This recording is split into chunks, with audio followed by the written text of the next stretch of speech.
All right. Hello there, everybody, and thank you so much for tuning in. I'm Masmorra. I'm an Age of Empires 2 content creator and longtime community member. And I'm TheViper. I'm a professional Age of Empires 2 player and content creator representing Gamer Legion. And on behalf of Gamer Legion, we're pleased to announce the launch of your new favorite Age of Empires podcast, Keep Talkin. We're still not quite sure about the name, so if our viewers have an even better idea, please do let us know in the comment section down below. Once a month, you can expect a new episode from us where Viper and I will be discussing all the hot topics surrounding the Age of Empires franchise, give our takes on whatever drama is currently busying the minds of the community, and maybe even share the occasional insider information regarding future events. You can also expect guest appearances on the show, and for today's episode, we're very pleased and very happy to have with us Nili. Thank you so much for taking the time, Nili. Very welcome. Love to be here. All right, so today is Monday, March 20th, and we currently find ourselves in Gamer Legion's beautiful gaming house, right in the heart of Berlin, where the long-awaited NAC4 tournament had just finished a few hours ago, and thus this episode will be fully dedicated to the event. And to those of you who still haven't watched the tournament, fair warning, this episode will be full of spoilers, obviously. How hard did you party yesterday, my friends?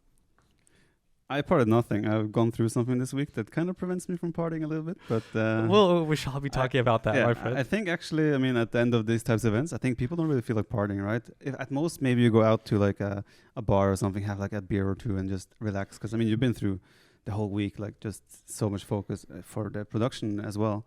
Whereas like you don't really feel like, oh, let's go party, It's more like, let's chill, enjoy the last evening together and take it from there. Well, when I left, I think it was like 11:30. I'm an old man. I need to be early in bed. What about you, Nili? How long have you been here? I went to bed like 5 a.m. Wow. 4:45ish, something like that. Obviously, for me, it's like lots of nights without a lot of sleep, right? It is the first night where I don't really have any big responsibilities on the next day except like clearing up stuff. So it's... my body is shutting down a bit, right? I don't need to press more Red Bull and Pepsi into me in an hourly basis. So it was more like taking a chill, 2-3 beers, shisha, and went to bed early. Very early indeed. All right, folks, let's talk NAC4. It had been 3 long years since the last Nili's Apartment Cup, one of the most beloved tournaments in the Age of Empires 2 professional scene. And so the expectations for NAC4 were sky high. And as far as I'm concerned, man, did it deliver. What an amazing tournament. The games were great. The atmosphere was amazing. I think I'll even go as far as saying it was one of my favorite LAN tournaments in the history of the game. I was actually sick for the whole week, so I had lots of times to watch it. And huge props to you, Nili, and to your team. I can't even imagine how much work it must have been and how much work there goes on behind the scenes to put something like this together. You looked tired yesterday. Tired but happy. How was it? Yeah, both probably very fitting, right? I did the math once, and I think something like 800 to 900 hours are going into it, including like the streaming week there of like 150 hours now, obviously over the last 9 days. So yeah, lots of stuff happening, and I'm certainly tired, and will be 3 long weeks on the couch. That's totally deserved as far as I'm concerned. But it wasn't all sunshine and roses, my friends. At the end of day 4, you, Viper, gave us all a big scare when your girlfriend Debbie wrote on Twitter she had to go with you to the hospital because you had been complaining about unbearable stomach pain. So let's start with that, please. Talk us through the whole ordeal. When did you first notice that something was very wrong with you?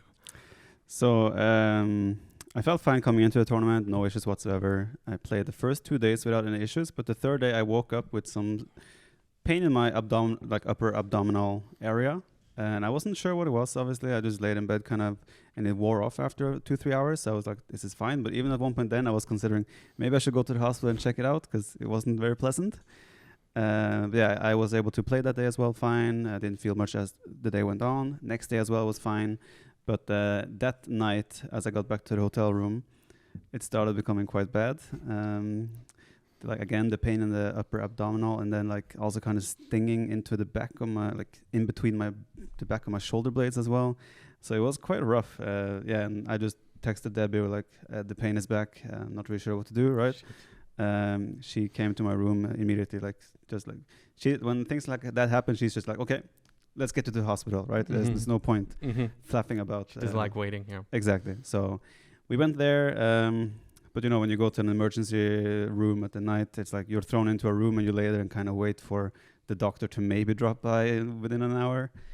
So I went there. They just took some blood, checked my blood work. They prepared IV if they wanted to give me medicine, and yeah, just kind of laid on a bench or like on a table, kind of thing, in the hospital for like 4 or 5 hours, just turning around in pain. And it was, I would argue, maybe the worst night of my life. So it was not pleasant at all. And what it has given me though is new respect for mothers, because they compare that pain to giving birth. So like. Shout out to all the moms out there. It was really rough. The day after, like, they sent me home around 6-7 a.m. Crazy. And I was able to get like 2-3 hours of sleep. And then the day after, I went to a hospital again, where Game Legion took me there. And then I was able to get a little bit more of a thorough checkup. And then they identified that there were gallstones. And just pretty much told me what I should do to try and prevent it from coming back. The next couple of days was pretty much just about laying in bed, recovering, and trying to be at a point where I can actually show up and hopefully put in a performance when it matters. Mm-hmm. In terms of therapy, what's the next step for you when you go back home? So I'm gonna have an appointment with gastrodoc, we call it in Germany. I'm not sure what you call it in English. They help me out here. I don't know. Gastrodoc, they go through your throat and check out like from the throat. Doesn't matter. Doesn't matter. People understand. They go through your mouth and to check out everything. They're going to check out my gallbladder, and I also had a surgery on my stomach for my hernia a couple of years ago. So they're going to get an update on that as well. Then I will just see what they say. Most likely a little bit of a change in diet, maybe some more movement, things like that will help. So I'm going to keep doing that for now, and then just wait for the doctor's orders. And I've been feeling better every day since it happened. So it is getting better, and just got to take more care. Yeah. Nili, did you have like a emergency plan in place for the case Viper wasn't able to actually play his series? Obviously, right? That's the time that I spent there, right? Obviously, he had the last set anyways, so that made it easy. And I gave him till 21:45. Was that the match against Leary, if I'm not mistaken? That was day It was 5. Leary, yeah. Leary, yeah. So he had 22 local time. His match was scheduled, so obviously, typically we want to have set after set, so we prepared some filler content there, prepared the micro scenarios that we played later in the show, and I gave him till 21:45 to basically start the draft, right? And if he didn't show up in time, it would be an admin loss, and then till midnight he had time to commit to the next match on playing in the round of 8, basically the following day. If he couldn't do that, we would have had the 9th place basically ranked up. Jordan is back. Right. It would have been Jordan, yeah. But not replacing Viper, it's just like everyone moves up below him. That would have been our plan. Right. So I think in that match against Leary, it was pretty obvious you were in pain, right? You felt physical discomfort. Was that the case for any of the matches before, or not really? Well, every match. I was on a healthy amount of, unhealthy rather, amount of painkillers throughout the whole event as well. That certainly helped. And then there was like, the good thing is that when you're playing a tournament match like that, you're so focused, right? So at least some of the attention went away, and like I didn't feel it too much while playing because I just got into the games, right? So that helped a lot. But I noticed as soon like 15-20 minutes after the games were done, it was just right back.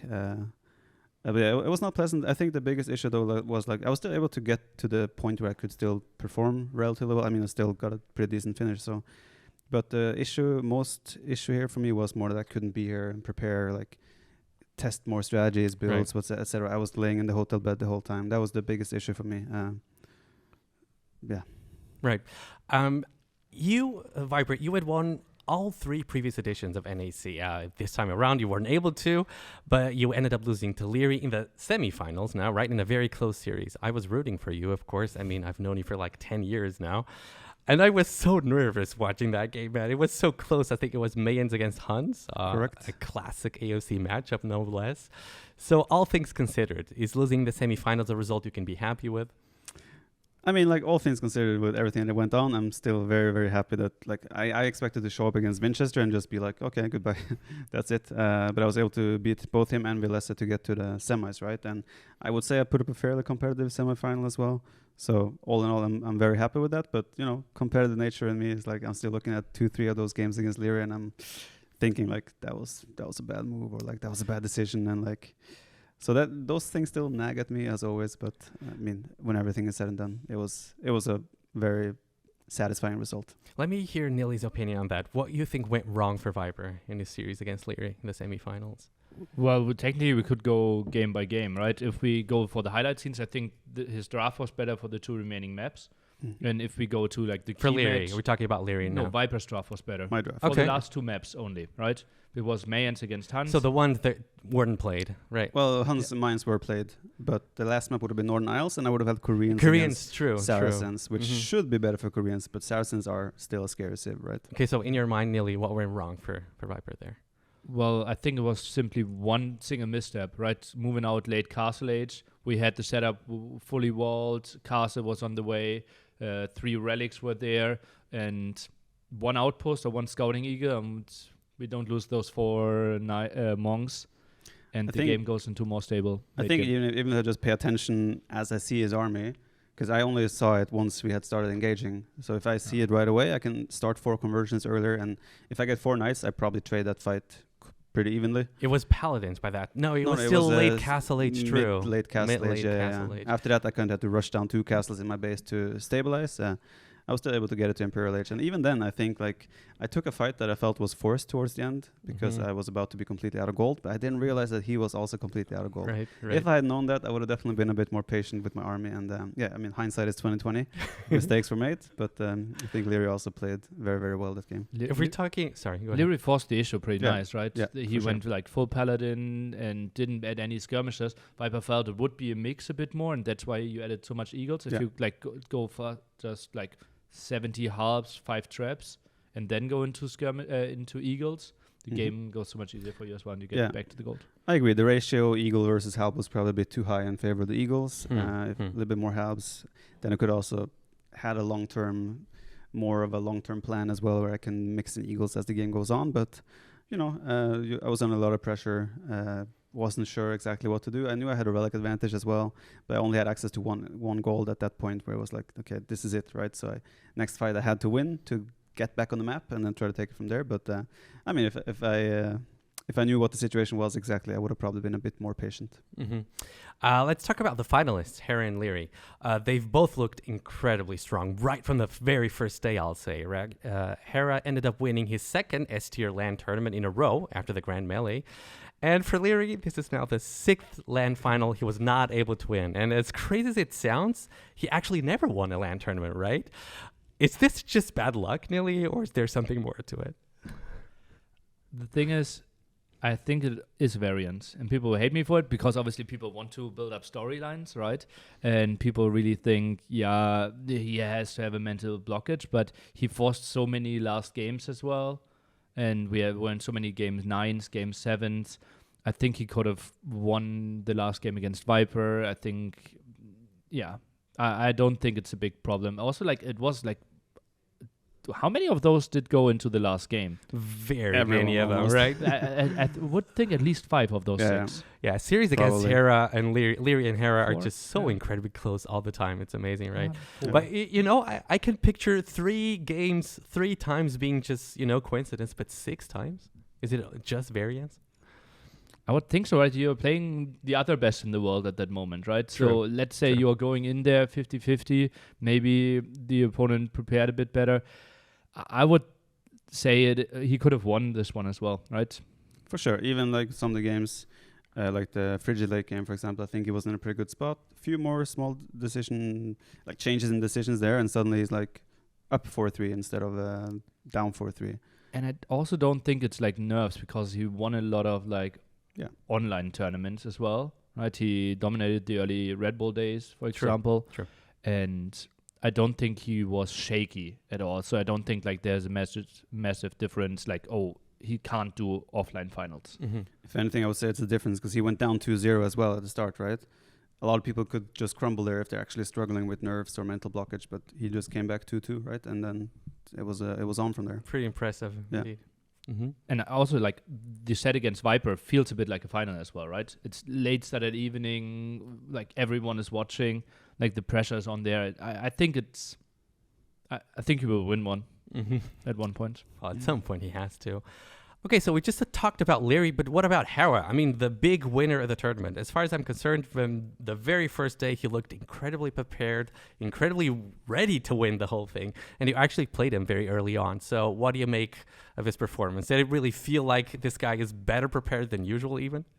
Yeah, like I think I got the sense as well, like that he and Leary, I mean, they had their boot camp in Argentina, right? Right. So they really put in the effort for this, and I could tell as well in the training room.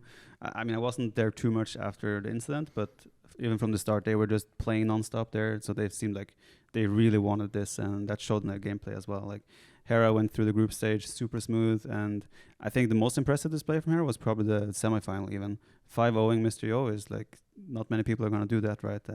And of course, the final was super clutch with 5-4 against Leary, but I think Hera, he came here to show what he's about, and I think he did so. I think people really slept on Hera, although he was a top player. Like, I think he might have been the best player in Heidelberg at Red Bull Volo Legacy. And he simply lost the semifinal, but he was so dominant before that. And I think he obviously lost to Tado, but I think Tado might still be the worst player there. And it came down to a lot of preparation and like nice design there. And Tado advanced and won the whole thing. Then next tournament, a bit of pressure off Hera, wins the thing. Now he comes here, wins the thing again. Obviously, lots of back and forth online there. But he was my favorite. Although, obviously, I put Leary, Hera, Viper kind of in the same ballpark of the like 25% winning in direction. But if I had to pick one, I would have picked Hera before.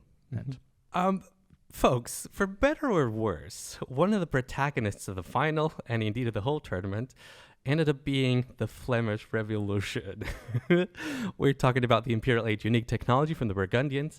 And back in the group stage, Leary beat Hera using that technology in a game that I think, I'll say he had no business winning, considering the position he found himself in. And then in the last game of the finals, Hera sort of returned the favor. And that game in the final, I think, was particularly jarring to me because it was kind of obvious he was going from it. He's going to do it right from the start, right? And yet it still felt like Leary could do nothing against it. He could do nothing to stop it. Can the Flemish Revolution still be reworked in some way, or does it have to go away completely? Where do we start? I mean, since this civilization was introduced and this tech was introduced, I think most, at least the top-level pros and so many people that play the game in general has been calling for that tech to just be removed completely, right? It's just where you can flip. We call it the button, right? Because you just hit the button and suddenly you have a 200 military, right? No one else can do that. No civilization can do that. Like at maximum, I think it's Sicilians where you get like 35. That's the closest equivalent to this type of tech. And when you can in a any map for that sake, just add 7 ATCs, build 200 villagers, and click a button, and then win the game. That doesn't feel like it's a grand strategy, you know. But obviously, what Hera did, everyone else would have done the same. Right. It's I'm not criticizing him in of any course, way. yeah. It's the final, of course. Yeah, of course. But like, it's not only that game. It was like throughout the whole tournament, right? We saw the use of Flemish Revolution multiple times. I was also I think I had it twice done against me. By Leary once. Leary once, Velese once. It's not very pleasant to play against. But then again, when I'm watching the games from the outside, I'm seeing like, if he does this and this, maybe he can actually hold it, right? So I think there are ways to deal with it, but it's just like, it's still so ridiculously tough because Burgundians have so much power in the early stage on those types of closed maps anyway. It's not just the Flemish Revolution. Exactly. It's the civilization that's it's a combination that leads you to having that situation where you can just click the button and then steamroll because no civ can really deal with the army that comes. But like the final Leary against Hera as well, I think if Leary uses like 20 villagers to just build fortified walls whenever Leary or Hera was trying to break through like one hole in the wall, if you have like 20 villagers just constantly walling behind and you have like 20, 30 hand cannons behind the walls, maybe you can hold it a little bit. But then again, if Hera has bomber cannons as well, it's like, it is tough no matter what. But personally, my take on the tech is no bueno. It needs to go away. What about you, Nili? Well, I already teased that devs are aware of the tech and the problems with it. First leak Well, on the podcast. we're leaking stuff here. All right, let's go. I like it. And I also think the problem is that Burgundians have like 5 different advantages leading up to this. If Vikings had Flemish Revolution or Nordic Extra Revolution, HP on the Flemish. Nordic Revolution, then people wouldn't have the big problem, right? I also believe though that people are heavily misplaying against it though, right? I think like fortified walls, easy click, hand cannoneers, archer ranges in the back, more walling, focusing down the siege. Like there's so many plays that are not being made right now. And for example, if we put someone like very experienced arena players there, someone I would think like Running, Drake and Modri, I think they would come up with defensive ways that those players that aren't playing arena day in, day out would come up with. Mm-hmm. But on that's the issue, right? Okay, but what happens no matter what? You're always going to lose map control. The only thing you can do is go hide behind your walls and try to buy time. Mm-hmm. And Burgundians are likely to have maybe 3, 4, 5 relics behind this as well.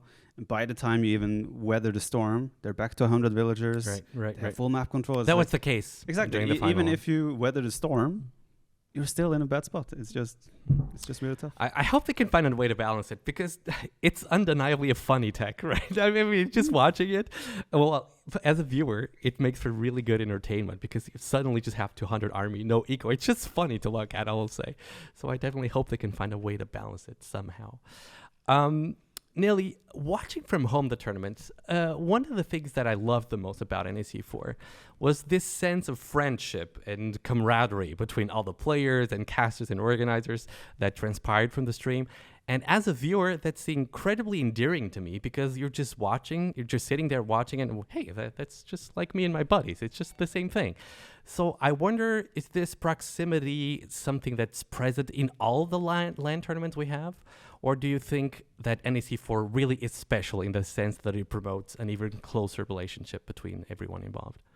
I think the people are really close, right? Obviously, with the Red Bull tournaments, for example, people came in that we didn't know, and they obviously struggle a bit more being integrated, right? Some people that newly joined, let's say Winchester, integrated extremely well, although we didn't have like super deep connections with them before. I think the Age of Empires community is very welcoming, but I also kind of force them to become friends in the sense like, okay, we're in 300 square meters and the 20 of us will spend the next 10 days here. So they have to spend time together, kind of, right? We start the first evening, like I force them to play, they chill, the first beer is being opened, and then they start chatting, right? Then the first match is happening and they started talking. So the setting creates that a bit. Okay. What about for you as a player? I would say like NSC4 now was definitely, I was part of N4C as well. So the step up in professionality is definitely there compared to NSC 1, 2, and 3, where it was way more, because it was obviously in your own apartment in Hamburg, and it was way more cozy because everyone kind of had to sit on top of each other on the couch, sit on the floor, So you had a little bit more of the, we're at an apartment vibes, right? This became suddenly a little bit more professional, but still we have like the hangout area where everyone can chill. We have the training area where everyone can chill as well and play together. So compared to like a LAN like Red Bull, for example, this is still way more like sociable in many ways, right? So it's still like for players as well, I think is an incredible experience. Now, not everyone obviously are like as like to be as sociable as everyone else. And some people prefer to train, and when they're done, they go to the hotel and rest. I mean, that's obviously completely fine. But yeah, my experience as well is that like no matter what, everyone is always welcome and open to a chat, and like no one I think ever feels like left out when they're here. It's amazing. Do you guys have favorite moments from the tournament? I know what his favorite moment is. I want to hear it. Well, we just rewatched it. My rock paper scissors against I've T90. just seen it. That was probably my highlight of the night. We'll talk about it a little bit. I owned him. It was master. It's that simple. That's a masterpiece. I got into his brain and fooled him. Rock, paper, scissors, shoot. Woo! Rock, paper, scissors, shoot. Rock, paper, scissors, shoot. Rock, paper, scissors, shoot. Ho ho ho!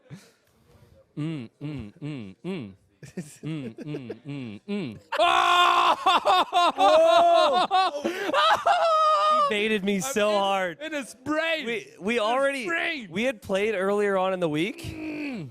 We played earlier on in the week, and he did rock the entire time as well. That was a whole week of setup. For me, it was probably the set against Villesse, where I was down 3-1. I was able to come back and win 4-3. I was like, when I was down 3-1, I was thinking, okay, well, that's probably going to be it for me. But I was able to come back. So for me, that was probably the most satisfying moment. I hadn't beaten him since 2021, apparently, in an S-tier tournament. I had only played him twice since then, but still, it still was a long time, That might be that was quite pleasant. But what about yourself? Yeah, for me, my favorite moment was actually the Flemish Revolution, the game between Lyria and Hera in the group stage. And mostly because of how bonkers T90 and Dash went because of it. I thought it was such a great moment. Wait, is that what I think it is? The Revolution! Here he goes! Let's go, siege. baby! He needs siege! Oh my god! 89 army, 0 eco for Leary. But he's got one treb. He's got one treb. Is it going to be enough? He's got a Look at big him old laughing. smile on his He's face, man. laughing He so knows. hard. He knows. Production was also amazing. Yes. The memes were on point. I think they really managed to walk this very fine line where they don't overdo it, but it's still funny. Are they community members, Nili? They're becoming community members. They were Obviously, not before. Yeah, they also worked on Home Story Cups, basically the similar tournament in the That's a StarCraft 2 universe. correct. Okay. And also they worked on production in the Red Bull tournaments before. True. Also N4C, so they're growing in there. One of the guys, like the Meme Lord, actually grinded all the Out of War campaigns. Oh, so we have a guy whose job is just to come up with memes? Well, he's also the graphics guy, but Okay, yeah, he's that helps. not. Basically, we had one graphics meme guy, one production, and one who's switching the scenes and like has the run of show. And the meme guy, he was also really good in StarCraft 2, and his macro was on point. Like walked through all the Out of War and started playing ladder as well. Amazing. Yeah. Also, big shout out to Vodka. Really showcasing how much value good observing brings to the table. And I think it just makes the job of the casters a lot easier, right? I noticed that as well as a player. Like when I'm casting, He's an amazing player, true. Like no, when I'm casting as a player here as well, like compared to when we did it N4C, one of us has to control the mouse. It's just so much more relaxing. And I mean, Vodka, like I think he might have one of the hardest jobs here, right? He has no breaks. He has to observe every single set consecutively throughout the whole day. Every day, all the days in a row. He gets no breaks whatsoever. It's actually insane. Crazy. Sometimes he comes out of the kitchen like with 2 plates, 2 drinks, and like production is already waving at him because they jumped into the game. And he's like, "Oh, I thought they took a break." So yeah, long days, and we are solely relying only on him. Right? There was no replacement, no one who could fill for a game, for example. True. Amazing job. I also want to hear your takes on the balance, because this tournament was actually played in the new balance, right? In the March patch. You guys happy with it? Actually, we got March balance. With January path. Yeah, exactly. So like that was crazy that was pathing. Made for us basically only for this tournament, because the feedback was okay, it's tough to take fights. We actually like choose different units now simply because we feel the pathing wasn't there and units could stack too much, and therefore I'm super thankful that Forgotten Empires reacted that quickly. And balance discussion. Focusing on the balance specifically. Yeah, I mean the balance changes in this most recent patch was very small. It was only like 7-8 proper changes. I don't think they had too much of an impact, but I think the biggest impact we see is the 9 villager start we're using, right? If you compare the 3 villager start to the 9 villager start, that's where you see the most like that people actually play civs differently or like approach maps differently. But we're going to be talking about that in just a bit. Balance in general, I think the game is still at probably the best place it's ever been balance-wise. Considering how many civs we have right now, it's actually incredible how balanced it is. I mean, you see even every tournament now, like there's so many different maps and you see so many different civs utilized on every single map. So long may that continue. I think one thing to add, what the devs are doing really well is making strong civilizations a bit weaker. I think what we're missing a bit, giving some more power to the weak civilizations, right? Because there have been civilizations at the bottom for a very long time that we aren't getting into the tournaments. What type of civilization do you have in mind with that? Like Celts, for example. Celts is a fair one, yeah. But then you have civs like Koreans where you don't see them too much on land maps, but then again on They're water not maps, bad necessarily. suddenly they're amazing Mhm. on Mhm. certain maps, right? That's also why we have like so many different maps are cool, because you have suddenly like 3-4 outsider civs that never are used. Suddenly they're like top 3 picks on that map, right? Mhm. Mhm. That's also the beauty of Age of Empires, right? That we have so much variance. But I do agree with you that like, but Celts is also like they're so good in like Team 4 games. before Black Forest, Yeah, right? yeah, yeah. If you give them a buff, suddenly Yeah. they're like, it's so hard to balance. I also think it is totally fine to have civilizations. Not all not all civilizations should be viable at all the time, times. yeah. Agreed. Mhm. All right. I believe Hindustanis had a pretty terrible tournament. I think they lost like 14 games and only won 2. Were there other civs that surprised you, both negatively and positively? Whew, good question. I don't have the stats in front of me, so Right. it's a bit Just hard as a to- player, if you just think Um, about what you saw. I personally can say that I was surprised how heavily people went for Japanese. Like we saw a lot of like first pick Japanese. Have a name in mind? Someone who picked Japanese a couple of times? Viper, but also in the finals. Yeah. Haraliri. First pick was Japanese, for yeah, example. Portuguese and then Japanese. Oh. Um, Portuguese expected. I mean, Japanese are it's like, especially on like the balance we're using as well. Like if we compare, we had like the Deep Waters League where they first introduced the 9 villager start, and then we had Warlords. But for Warlords, we used where you had standard resources though. On the Deep Waters League, you also started with less resources. That was like equivalent to like the stage of the game that you will be in with 9 villagers, and that carried on for Grand Melee and now also for your tournament, right? Mhm. So it's like builds become super tight. You need that little bit extra food, little bit extra wood to execute a certain build, or get a dock up faster or a barracks up faster to have the men-at-arms timing. And Japanese excel at that, right? Your lumber camp is 50 wood, mill is 50 wood, so you can afford the dock or the barracks. And obviously you have bonuses that come along with hybrid maps, such as like the saving that wood. You get the fishing ship out faster, and the fishing ship works faster as well. Mhm, They have mhm. extra armor. So I still think Japanese are an amazing civ. Maybe not for Arabia, but they're a pretty good civ. I suspect I know Nili's answer to this, so let me start with you, Viper. Do you think best of 9 for a final is too much? I think it's the maximum it should ever be. I know like these young guys were like even suggesting They wanted best to make best of 11. They wanted the best of 11. I personally think like best of 9 is a sweet spot, like for 9 villager start. If there's a 3 villager I start, didn't think of that. 3 Right. villager start, I think best of 7 is the sweet spot. Because obviously games can take a long time, and we don't have a time limit like in Red Bull. Suddenly you can have a like ACCM Yo on enclosed. Suddenly you have a 2-hour game. Oh, we finished game 2 and it's been 3 hours already, right? And we have another 6 to 8 games to go, right? If we have a best of 11. So personally, I think best of 7 for 3 villager start, best of 9 for 9 villager start. I would never go above that. Mhm. I obviously gave a lot of free hand to the players and casters. Directly the Monday after the second qualifier finished, we had a talk. All the players, all the casters were there, and I had like a long list of what they wanted, like food preferences for catering and such. And one of the questions was, how do we structure the tournament in the sense, like how many bands do we want, how many snipes, and that's how we came up with this kind of not linear best of 7, best of 7, best of 9, best of 9 structure. Mhm. Simply because casters didn't really want to go for best of 11 because it's training. Mhm. I didn't really want to have a break in best of 11, right? Because I think like if you do a break, it should be at least half an hour, but it also kills a lot of momentum. Mhm.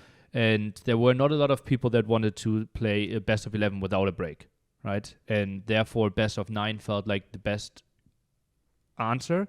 Typical thing that we have, and that was the problem with TTL finals, right?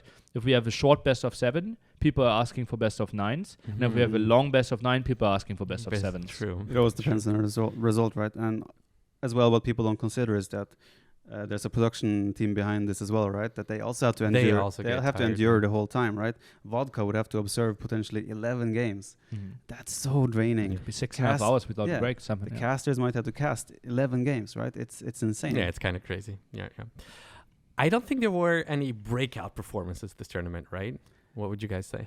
It's hard to be a breakout performance among like top 10 players in the world, right? So True. Yeah. We're talking about the top 10. Yeah, that's but true. I think we can easily point towards someone that had like really, really impressive performances. Like I would bring out Nikov out to the front, that's, right? That's what I was thinking about. He had a super clutch qualifier against Doubt. And like I've said this before as well. When I played him in the group stage, I won 3-1, but I felt like this guy is playing serious Age of Empires, right? And you can always feel that when you're playing someone as well.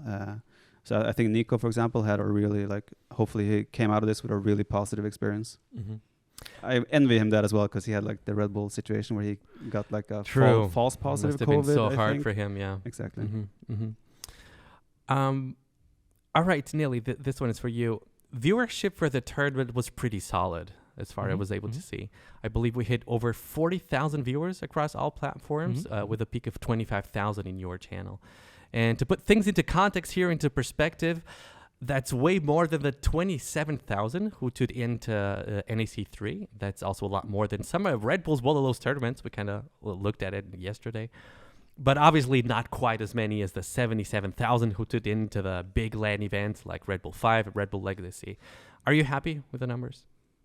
Yeah, absolutely. Obviously, how Twitch numbers work is a lot like how much do you get front page, how well can you time the front page. For example, we had front page from, I think, the start for the first 2 hours, and so we peaked at like 24K, and then it suddenly dropped to like 19,000 because I had the German front page, right? That is something relevant, right? And then we worked ourselves up from 19,000 to 25,000, right?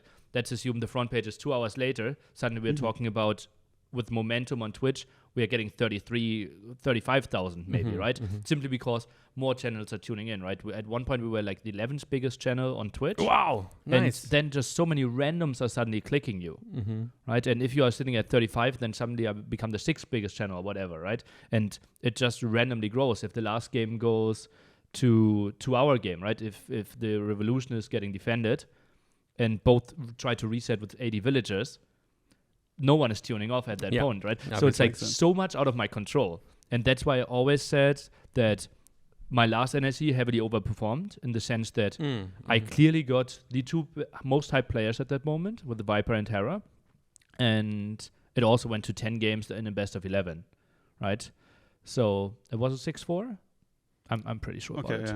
And therefore, I knew that I overperformed, right? I still wanted to have like 28K, 27K, slightly higher than NAC3 on my own channel, but I also knew making it completely open streaming, NAC3 was heavily restricted. I knew that a lot of people would freely choose, and it would be very competitive, even though the whole scene grew. So my minimum goal was 22K, and after we broke that, I was happy. Perfect. Awesome. What would you change about the tournament for NAC5, Nili? What is NAC5? NAC5 confirmed. For a potential NAC5. Okay, I'll give you time to think. What about you, Viper? What I would change? No gallstones allowed. Oh, well, no. Let's start with that. Like, for me, these types of events are like, I'm just so happy to be a part of these. It's such a great environment to be in. Of course, you spend like a solid amount of time, or it's like a solid 10 days that goes away of your life, but it's all worth it, right? I don't think I would change much, to be honest. I think this is a pretty sweet spot. And if you try to change things one way or another, I think it might come out worse. You can always improve minor things. Oh, the food could taste a little better. Oh, there could be clean plates, you know, but... Could just clean your plate as well. I do. I try to. Before you answer, what about you? Like, from outsider perspective, because you've been watching the whole thing from your couch. You said you were sick. So you have been also experiencing the Twitch atmosphere. How has it been perceived from the outside? Well, as you know, as an earlier tournament organizer myself, I'm tired just thinking about all the work that these people do, and you know, I really hesitate towards saying something about that. But if I really had to say something, and this is incredibly subjective and not a complaint, I felt like I kept seeing the same maps over and over again. We even had a big map pool, 15 maps. Well, but Hippopotamus only twice, for example. But that is such a crazy map that people try to avoid it. Yeah, it's totally subjective, of course. So I guess I wouldn't mind if we just exponentially increase the number of home maps. And I know that means a lot of work for the administrators. And but I just guess it also rewards more preparation, right? Because everybody's going to play each map a lot less. I think the only way to circumvent that would be to have like fixed maps. Like day 1, you have this map as game 1. Day 2, you have this map as game 1. Like to make sure you see certain maps a little bit more frequently. Well, but in that case, I personally wouldn't mind not seeing like 2 or 3 maps. I just like the thought that one of the players can go, okay, I know nobody is playing this map. Right. I'm going to prepare a very good and specific strategy for that map, And what I see as being the problem is that it's a lot of work for the map scripters as well. But, map scripting it's become so good these days. Map scripters are so good at balancing the maps for a competitive setting. So I wonder whether that could be something to consider. Okay, Nili, what would you improve about NAC 5? I think when it comes to maps, like looking back, NAC 4 could have lost one of the mixed maps. I think either Golden Swarm, Frigid Lake, or Kavasan gone. Most likely Kavasan. Mm-hmm. But then again, that was heavily like player driven, right? Because that worked really well for N4C, and typically, if the players are enjoying the map pool, the games are simply better. That's what I believe, and that's what has proven to be correct. I agree. I think 15 maps feels very reasonable. Adding it up to 17 could make small changes. I think it's just, we did a reasonable amount of testing on Hippopotamus. It was played a lot in the qualification. Mm-hmm.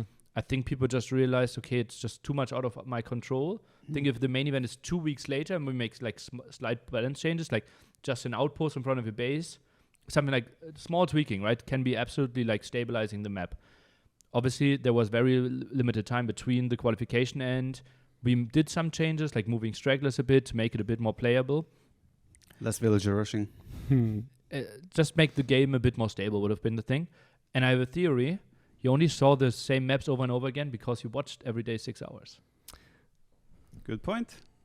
Right? The man is smart. Yeah, that's very possible as well. That's very possible. Another thing to point out with adding more maps is also you complicate drafts even more. So it's like... It takes longer, you mean? No, not necessarily it takes longer, but like it's going to be so much for the players to think about as well, right?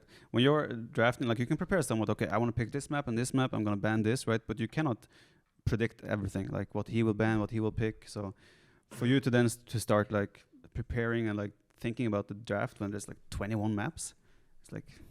We had 21 maps in Warlords, but there was like the... it was in categories. Categories, right? One map from each category, and there was only 3 maps in each category. I think that worked pretty well. And we also saw a lot of variation because of that. So maybe something like that would be an option to consider for the future. Mm-hmm. Let's talk about the 9 villager start. To be extremely honest with you, most of the times I was watching, I completely forgot it was a 9 villager start. And I wouldn't be surprised if a lot of folks didn't even know it was a 9 villager start. So just for clarification, a standard brand map game in Age of Empires 2 starts with 3 villagers. But NAC 4 and a few other tournaments in the recent past have adopted the 9 villager start. And I think the idea is to sort of speed up the first few minutes of Dark Age, right? Which is considered by some viewers and some players too, the most boring part of the game. So yeah, from a viewer's perspective, as far as I'm concerned, mission accomplished. But how does it feel like as a player? Does it change things a lot? Does it require a lot of adaptation? So I think the main positive that comes to from a player perspective is that training is way easier. You don't have to do the same 3-4 minutes of Dark Age every single time you're booting up to train something, right? It feels way more faster paced and you feel like you get way more games in there. So it's very nice in that aspect. The only thing where it might take a little bit away from is maybe like the whole strategic planning in regards to scouting and like preparing the strategy. Maybe like getting some intel from the opponent's base that gives a hint to what he's going for, right? So it's not as extreme as Empire Wars. We have to like kind of blindly go for an opening right from the start. But it is still somewhat where you're like, okay, I'm just going to do this opening and hope it works out kind of thing. There is a little bit of a lack of scouting in order to like adapt and change your approach based on that. So that's the only negative I would say. But for personally, I'm enjoying the 9 villager start a lot. And I've been voicing my opinion to try and get that into the ladder somehow as well. So we can play that. Because what I don't want is continued thing like we have right now where like half of the tournaments, maybe even more, are 9 villager start. But every time I boot up my stream and play on the ladder, I'm playing 3 villager start, right? There's a bit of a disconnect then from tournament play to the everyday play. It's the age-old question, right? No pun intended. But do you balance the game based on how the professionals play, or do you base the game based on how 99.9% of the player base play? Right? I think it's a tough call. Yeah, I think like if they can do like right now we have like with the random civ option, you can just tick a box. Hey, I'm open to playing random civ, right? If there was like let's tick a box to be open to play 9 villager start, right? Maybe that would be an option, but then again, like they would have to like work in the map scripts and balance it for every single map that will be in the map pool. So I guess it's a lot of work for them as well, but I don't know, hopefully in the future. Nili? I think maps are going to be a problem, right? Yeah. Arabia would need to change every single time. And I honestly believe Age of Empires doesn't have enough of a player base to have above 2.1k level players playing 9 villager start, because then every arena player will play 9 villager start. But if you want to be a 2.1k 3 villager start on Arabia, you won't get any of the tournament players. So I think it will be tricky. Yeah, I can see that. It's just like a personal wish, because personal enjoyment from 9 villager start is a little bit higher at the moment. I still enjoy 3 villager start, don't get me wrong. We had in T90 Titans League was 3 villager start, right? Still tons of great games and a lot of fun. So if that stays, no problem here. As I just said, I don't mind the 9 villager start, but I have one worry, and that's this constant push that I feel for people trying to make Age of Empires faster paced. And I mean, if you're watching Age of Empires 2, there's a good chance you'll like the fact that it is somewhat slower paced, right? I mean, if you prefer a faster paced RTS, you're just going to watch StarCraft or something, right? So my worry is that if we keep accelerating the pace of the game, at some point we might lose a little bit of the identity of the game, you know? And we end up with a worse version of StarCraft, you know? Worse commands, worse pathing. So do you guys agree? Is there the danger that at some point we don't have the same game anymore if we keep trying to accelerate things just for the sake of viewers? I think if we keep trying hard to push that, yes, but I don't think anything. Let me make it clear, we're still very far from that. Yeah. I don't think we're ever going to push past the 9 villager start. I think that's the limit in terms of how far we're going to go when it comes to accelerating Dark Age. Obviously, if it's beyond that, it's Empire Wars, right? But I mean, we see with Empire Wars, right? It's used in Red Bull tournaments, but after the tournament, who plays Empire Wars, right? There's not a lot of people, to my knowledge. So T90 is third on the ladder. that says everything, in my opinion. But yeah, I think 9 villager start is like the maximum we should go. I don't think we should go further than that, because that would take away too much from, like you said, identity of the game. Right. Okay. Nili? I think that people that want to keep it slow are the majority of people that play Age of Empires, right? Right. Those should not be pushed into any direction speeding up the game, right? That is really important. But out of those, 90% are not watching esports. Yep. So I think speeding up our games won't impact the core base and what they like. As long as we keep it slow for them, they won't mind if it's 2-minute cut at the start, I believe. Agreed. Interesting. As a viewer, I mean, you said yourself you didn't notice or even think about right. that. Right, as a viewer, totally cool. Cool. Right, well, that concludes our section about NAC4, which was, I think, in summary, a great success. I would say so. I would agree. Coming up next, we actually at the end of NAC4, MEMB announced King of the Desert, which will be an $80,000 online tournament as well, a classic tournament there as well, just like NAC. But that one is coming up in the beginning of May, I believe, right? 9th of May, I think the main event starts, probably qualifiers before that.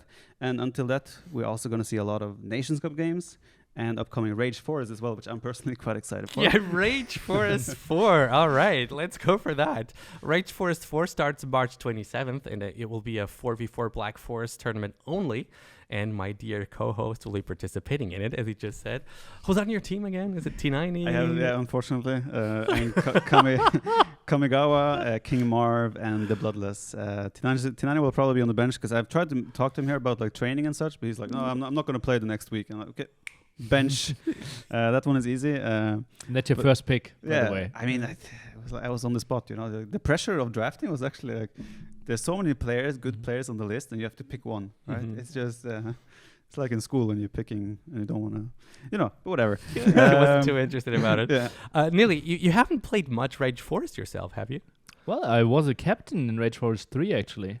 Or in Rage Forest 2, I think. Yeah, I wasn't allowed to play Rage Forest 3 because conflict of interest. You were still a tournament coordinator, right? Yeah, but I played 2 and really liked it. And I picked it up a bit as well. Obviously, Black Forest is part of the Nations Cup map pool as well, right? And I trained some with Germany. So I played some Black Forest games as well, but obviously there are 200 people that played way, way more than me. You're on Taro's team there, right? Who was the remaining people on your team? Say again, what remaining people? Your remaining people on the team. Chaos to win. He's a very, very strong Black Forest player. Yeah. Like he was at the meetup as well. Then Moore, the Spanish player, and someone that I'm forgetting, but who's also I think a German player emotionally close to us. Oh, this is really unfair that I'm forgetting him. Oh, I'm feeling bad. Oh boy. Check Wikipedia. Check Wikipedia, my man. So we'll cut here, and after that, I instantly remember. Okay, let's do that. Is it a German guy? I think so. I think Rage it's actually a Forest. German guy. Is it like R-A-R? No. Not AR12, no. Check I Wikipedia. feel like I know man. as well who it is. Team Philip? Tato. It's Is it your Philip? 10. LB10? Oh, Yeah. yeah, LB10. Austrian guy. Okay, LB10. LB10. Now I remember. instantly remembered. Yeah, Instantly remembered. instantly remember. Obviously, good friend of mine, so it hurts even more that it took me 3 seconds to think about that. But I honestly think we have like 4 players that played a lot of team games. Obviously, no like pure Black Forest specialist, but all with experience. And LB10 played a lot of Black Forest himself as well. Yeah. Can I ask about how serious is your team? I don't know. Tato Okay. basically decides that. But there is like Chaos, obviously, is training a lot of 4v4 right now. LB10 still has a dream with Austria. So I think we are all in kind of 4v4 training mode. And there's nothing really coming up. Right? So Yeah. If you want to train and if you're out of Nation Cup, like Tato and potentially LB10, like they will have time to train. Sounds good. I mean, like the first thing I did when we drafted our team was make a Discord channel for the team, and like we had introductions, like how your playstyle is. So we're trying to take it a little bit semi-serious. I told them like we're gonna try our best, right? But if we lose, no hard feelings, obviously. But like I wanna do well, you know. I wanna fish boom. You know? There are teams that I shouldn't talk about it, but let's say there are some teams really well prepared. Yes. Indeed. Way more prepared than like NAC preparation compared to that is nothing. Yeah. Nothing. So better I wonder for you, Viper, was picking the best team the only thing you had on your mind, or were you also thinking? Did you see my first pick? Or were you also thinking about what would possibly give you the best highlights to post on YouTube? No, I mean like the first part of me was like obviously this is a tournament where it's like I think even though it's going to be competitive, very competitive, I still think people view it like this is going to be super fun no matter what, right? It's a fun tournament. For me as well, it was like I actually was planning to kind of pick Nili as my first pick, but Tato was there first. And I was like, okay, T9 is still there. I'm friends with T9. Let's just pick T9, right? And I was considering Daniel as well, but he was sniped. But part of it is like I want to have a team that goes along together as well, can laugh, have fun, and not take it too serious, but at the same time take it a little bit serious, right? I think we have a healthy mix of that. I've gotten to play a bit with Bloodless as well now, get to know him a little bit. He's mainly an arena player, if I'm not he's mistaken. a clown. Yeah. He's a monk rusher. Okay, so I wouldn't he's call gonna him be he's gonna be on the flank doing monks. Oh, we have non-stop. strategies already. You're going to be pocket, that's for sure. No leaks here, not of that kind. So we can abuse the fish traps. Yeah, but no, there's a lot of good teams. I think there's going to be amazing games in Rage Forest. There's a lot of good teams. I'm looking a lot forward to it. I think the meta has changed a lot, Nili. Have you watched it recently? I mean, back in the day, I think back to the games Please Be Gentle was streaming, right? He was one of the pioneers of streaming Black Forest games. And it used to be mostly boom games, right? People would wall up in boom. And these days, people are so aggressive. I think they changed the map script to make it a little bit more open. I think it's not only map script, it's also the addition of new civs, right? Suddenly we have civs like Bohemians that impact the game a lot. So people have to, like polls as well, right? You have people that, civs that benefit from either being super aggressive in the opening, maybe from getting to the late game, Hofnitze, you know? So I think it's more dependent on the new civ additions. And of course, they've made some map adjustments to the script as well. But what I like about Rage Force is like, there's so many decisions that go into it, especially as a flank, right? It's very strategy If you based. spawn without the pond and your opponent has a pond, maybe you're benefiting from actually going forward and trying to make things happen, right? I kind of leaned away a bit from Black Forest for a long time, but I've just played it again now recent months, and I have to say, I think it's in a super healthy state, entertainment-wise. You're going to be watching a little bit when you're not playing, Nili? No, I will let Tato do the analysis there. I don't think I have it in me. So just like GL. All right, and at this point, I'd like to give a huge shout out to Williams, with a V, by the way. He's the founder of the Rage Forest Discord server, where a lot of these things are planned. Huge Discord. Yeah, and it's a huge Discord server. It's probably one of the biggest one in the community right now. Activity-wise. For sure. There's and- game 24/7. Right, you can basically fight Black Forest games all the day, the whole day long. I love being there. I think the guys are really funny and really nice. I don't do much playing. It's mostly backseat gaming, but it's good times. And coming next, we still have the Nations Cup going on, Viper, right? Yeah, we do. Unfortunately for Norway, we're kind of delegated to the Silver League already. Feels Nili, man. But I'm tainted. But yeah, Germany though are still in it for the big win potentially. I heard the top 3 is not it the car? favorites for sure. To win, not at all. Favorites probably Finland, China. And the list. No, end the list. It's Finland. Finland? It's That's Finland. favorites? You don't think- The favorites is Finland. Okay, favorites are Finland apparently. Outsiders: China, Germany. It's close. I actually think China could crumble quite a bit. Okay. I don't think the team is good around Tim. The map pool isn't that great for them. I think they could struggle and lose against a lot of other top 8 teams, like eitherly against like Canada, France, Oh yeah. maybe even Germany, like some options. But it's just like Finland and then a whole lot of nothing after that. Yeah, I haven't watched the games, but I heard that Canada have They've been sailing so far. destroying. exactly. Yeah. And Mentalist is back. I mean, Yeah, that's apparently awesome. he was back the whole time under a Smurf nickname. I had Whereas no idea. I was yeah. really happy to see him. Right. So I just heard from that Jordan has been watching their games and he's just listening to their voice comm, and they're like always so nice to each other and like the Canadian way, and when you backed it up with performance as well, I mean, Canada maybe an outsider, who knows? Not that much of an outsider anymore, right? A lot of people questioned them before.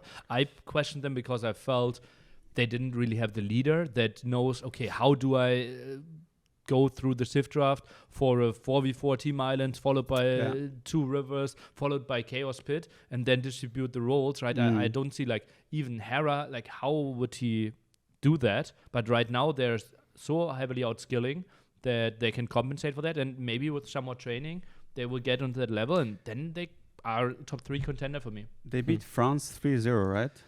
Which like that, yeah. which was considered one of the best countries Yeah, as well, right? exactly. It's pretty impressive. France were one of the teams that were considered maybe they could sneak into top 3, top 4.